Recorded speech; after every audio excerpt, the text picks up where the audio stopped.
Ada dua jenis pembangunan infrastruktur. Pertama adalah infrastruktur statis dan yang kedua adalah infrastruktur dinamis.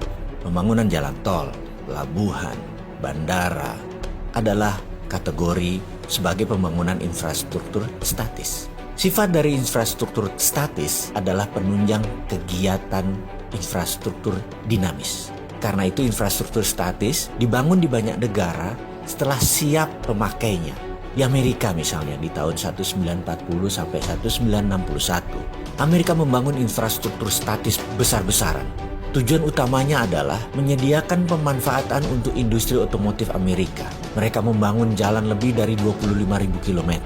9 dari timur ke barat, 11 dari utara ke selatan, dan terus dibangun akar-akar jalan tersebut. Apa yang terjadi adalah industri otomotif mereka tumbuh di atas 15% per tahunnya. Sisi lain negara Cina membangun infrastruktur statis di awal tahun 90-an hingga tahun 2010.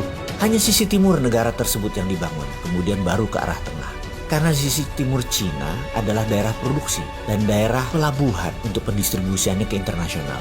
Membangunnya terbesar pun adalah jalanan dan rel kereta api. Tujuannya tak lain adalah mempermudah distribusi produk, mempermudah penunjang infrastruktur dinamis. Jadi infrastruktur dinamis adalah sektor industri.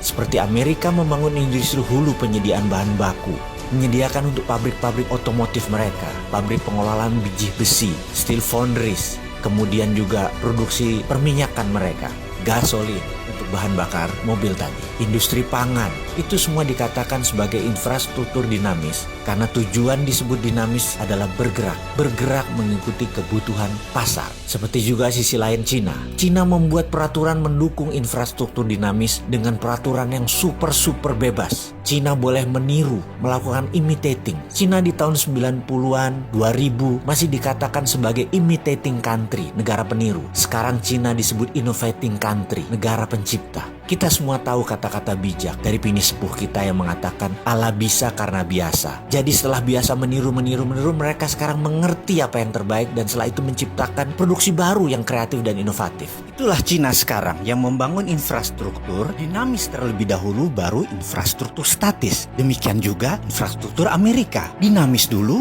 baru yang statis. Kalau di Indonesia